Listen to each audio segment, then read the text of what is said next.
Hi everyone, Rene Bastarache with the American School of Hypnosis here, and today I'd like to speak to you about the BBSS scale.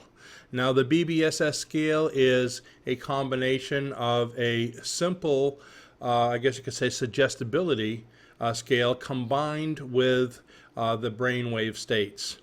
For years, we've been teaching all about brainwave states and suggestibility in our courses. However, most of the time we only get into the four main brainwave states. This scale is going to actually get into the brainwave states a lot deeper. Now, I'm going to go through it briefly, but I'd want you to have this scale. You can have it free by simply going to choosehypnosis.com/BBSS.htm. That's choosehypnosis.com/BBSS.htm.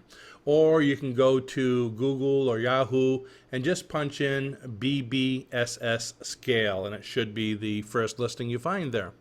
So let's go ahead and go down through it and talk a little bit about it.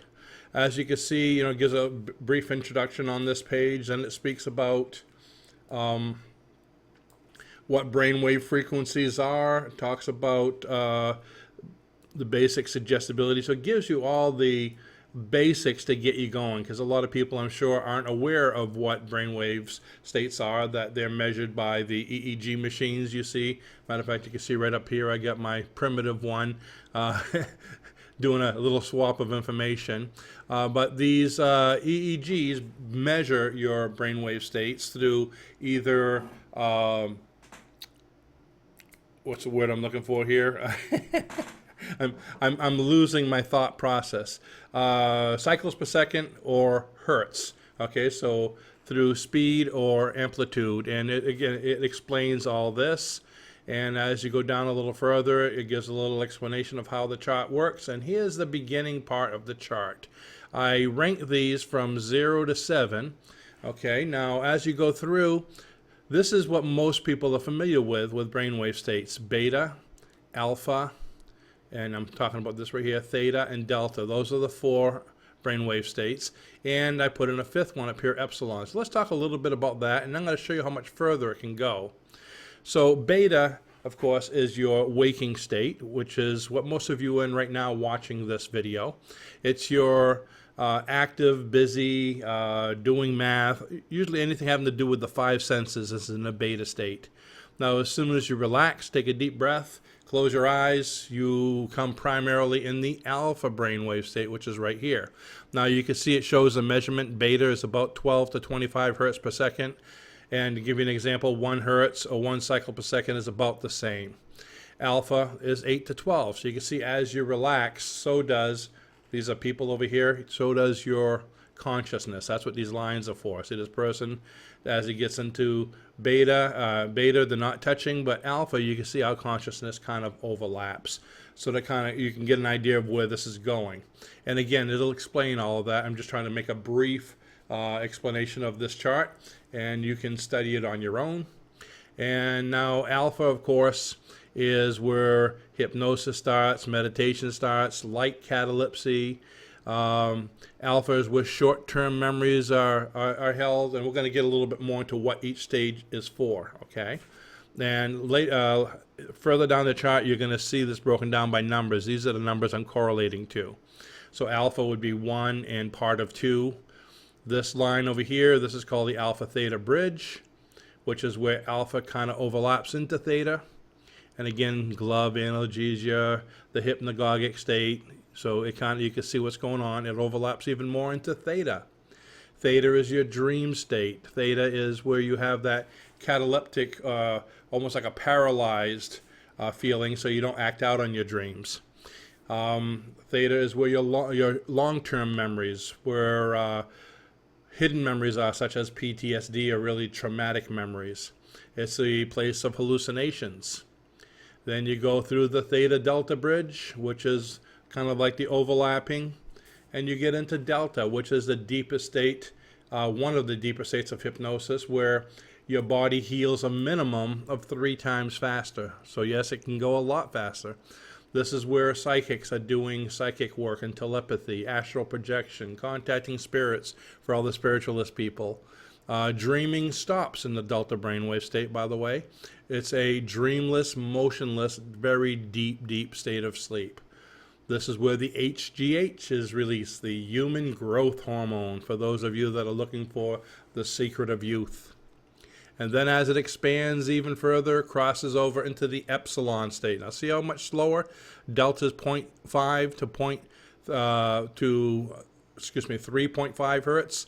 Epsilons is 0.025, so that's very slow.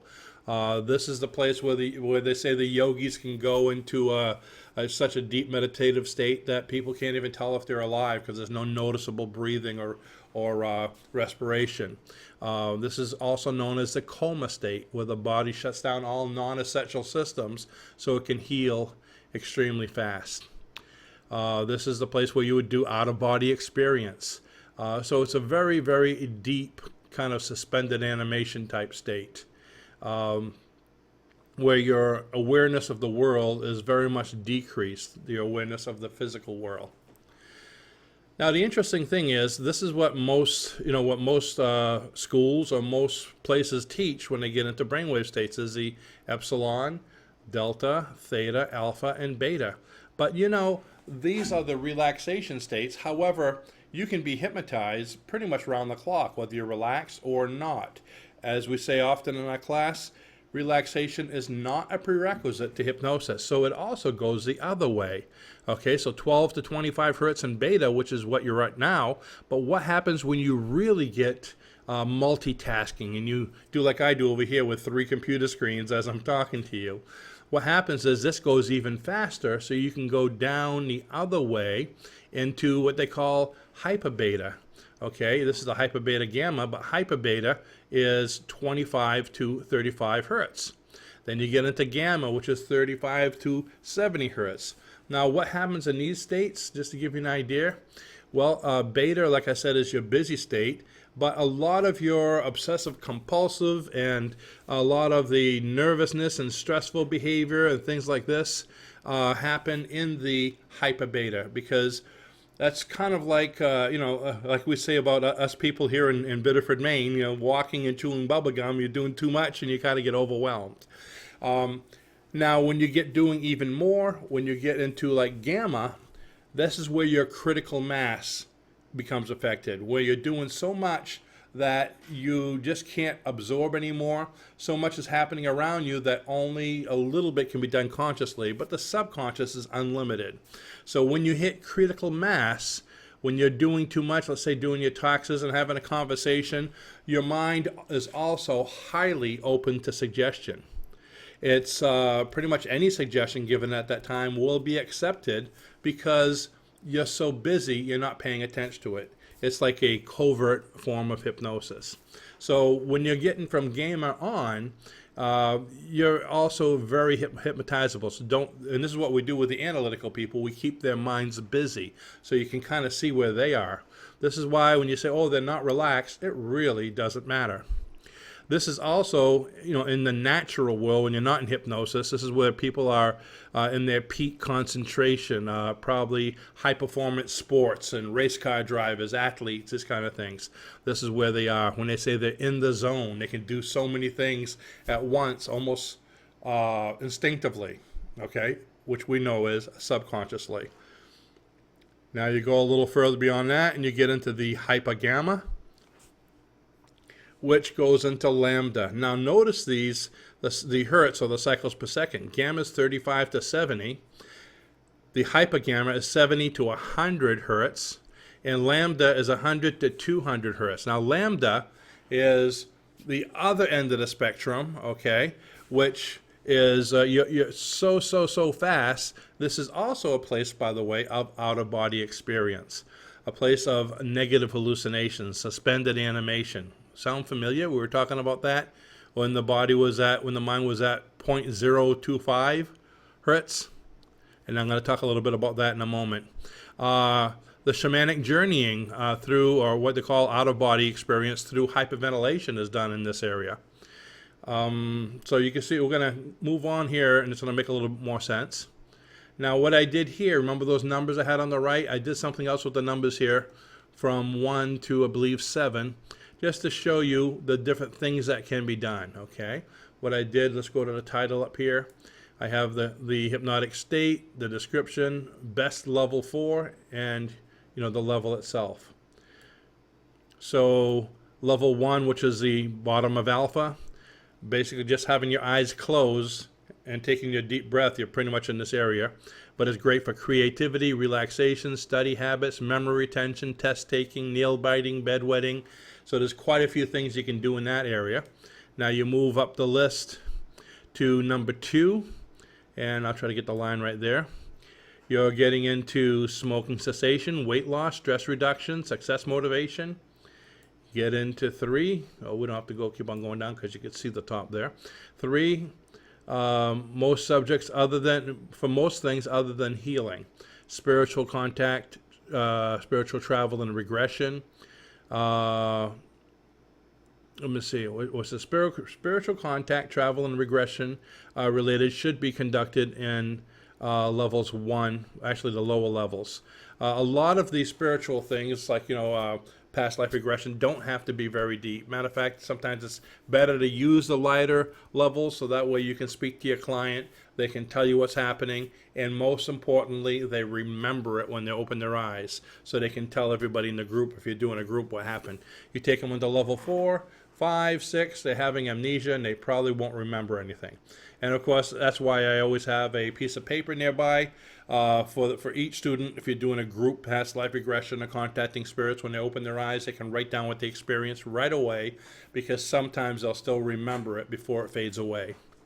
Kind of like when you're dreaming. If you dream real deep, you open your eyes, you remember a dream, then it fades away by the time you get up to go tell your spouse about it. That's if you're in the theta deeper.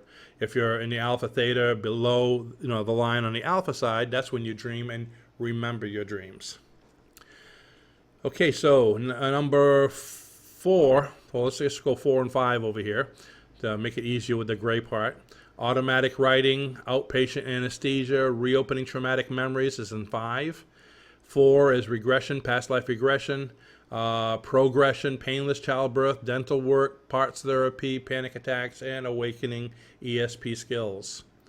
And when you get up to number 6, you're getting into life between lives, healing, major surgery, human growth hormone, the fountain of youth, psychic readings, predictions, healing, restoration for major disorders, disease, and injuries.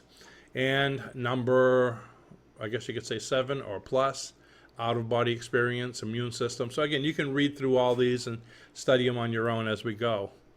This talks about the difference between the conscious mind, subconscious, and superconscious, which subconscious and superconscious are the same, but some people like to name the deeper levels of something different. Now, this is what I was talking about before when I say how the deep levels are like or the busy levels, the active levels of mind are like the relaxed levels for hypnosis. You can be hypnotized in either way. I call it opposite similarities, okay? That's an oxymoron, right? Kind of like military intelligence. Oops.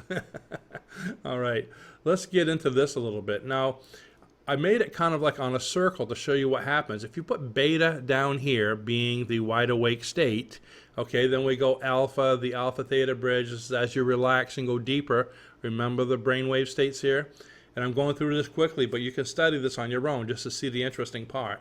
So we got beta, alpha, alpha theta, theta, delta, and all the way up to epsilon. So these are, right now, relaxing more and more and more. Now, this is how the brainwave states were always looked at before, kind of like a linear, going up and down from busy to extremely relaxed. But as, we like to put things in little packages as humans and make things just finite the way they are. But from studying this for years, I realized that it really isn't one end to the other extreme. It actually works more as a looping back on itself. And that's what they found when they started researching more and more about the faster levels of the brain waves. When you get into hyper beta, again, HGH is released just like in delta. And gamma releases more dopamine, hyper gamma, ESP, critical mass hallucinations, just like theta and delta. You see what I mean? the opposite, but similar things can be done. This is when they're so busy that they pass critical mass, and this is when they're so relaxed that they're accepting anything. Now look at lambda. Okay, now the circle might be a little twisted. Okay, but you might want to put it on a different axis if you want to see it going straight across the same thing. But lambda and epsilon are extremely similar. See how it's 0.25? No, that's hertz or cycles per second. And here it's 100 to 200. But what they found was that on the very slow rising and falling, you'll see my cursor, waves of epsilon, right on the tail of those are the extremely fast waves of lambda going up and down like that. So they found the lambda waves riding on the tail end of the epsilon, proving that they are a circular motion rather than up and down. So things are connected. Now, again, we like to put things in perfect little packages, and you can see some of these things are opposite, but some of them are up and down, and so not everything is absolute. For instance, delta. We say delta is completely right brain. However, in the delta brainwave state, you can open your eyes and do math and drive a car. I remember actually having somebody in class, a doctor in class years ago, brought him into delta and told him when he opened his eyes, he wouldn't see his book. Okay, a negative hallucination. So when he opened his eyes, I said, "Are you in hypnosis?" He said, "No." So I said, "Okay, everybody sit at the desk, open up your books to page 64, and we're going to start working on, on different things having to do with hypnosis." And everybody opened their book to page 64, and this doctor's looking all over the place. He couldn't find his book, and it was right in front of him the whole time. So he was in delta, and he said he felt like he wasn't in hypnosis with his eyes open, having a negative hallucination, but he could still converse with us. He could still, do math. He could have driven home if he wanted. He could do anything that anybody else could, to the point where he didn't even think he was in hypnosis. Actually, he still didn't believe he was until I snapped my fingers and said, "When I snap my fingers, your book will magically appear in front of you." And I snapped it, and he just like jumped, kind of like, "Where'd the book come from?" Then I asked, "Are you in hypnosis?" He goes, "I guess I am." He couldn't believe that he was. Okay, so even though it's completely, what we say, completely right brain, it's left brain too. Okay, so there's no 100% anything. You can have left brain moments in the right brain. Okay, even though you're completely subconscious, extremely deep, you can still do conscious things. You can still do busy things. But this is a great track to run on to show you some of the things you can do. Now, going a little further, we mentioned some different things like human growth hormone and different things. At the bottom, I have definitions, what human HGH is, a human growth hormone. RAS, the reticular activating system, that's a wonderful thing to understand. Remember when I said when you're in theta, you're in the dream state? Well, the reticular activating system kicks in, so you cannot act out on your dreams. It kind of paralyzes you. This will explain a little bit about that. And down here, what are endorphins, where they're released, and dopamine also. And that's pretty much everything having to do with the scale. And if you'd like to learn more about hypnosis, of course, you all know that you can, if you're on this page specifically, you can actually click right here and get a free copy of our clinical hypnosis manual. It's a 446-page manual, the exact same manual that we use with our students in class. So I call it my business card. So it's our business card to show you exactly, what we teach and the quality of our curriculum. Rather than saying, "Believe us, we're the best," we, I guess you could say we're from Wisconsin. Is that the show me state? One of those states in the Midwest there, they call them the show me state. Instead of believing us, take my word for it, get the manual, see for yourself, try it. Then you can make an educated decision on whether you think hypnosis is for you. So that's what we have. And again, if you're interested in getting a copy of the BBSS scale, simply punch in BBSS scale in any of your search engines, and we should come up. And if you can't find it that way, just go to www.choosehypnosis.com/BBS scale, .htm. And I will have the link below this video in YouTube if you want it to click on. So thanks for coming, and if you enjoyed this video, please go ahead and like it and subscribe to us. Thanks for visiting.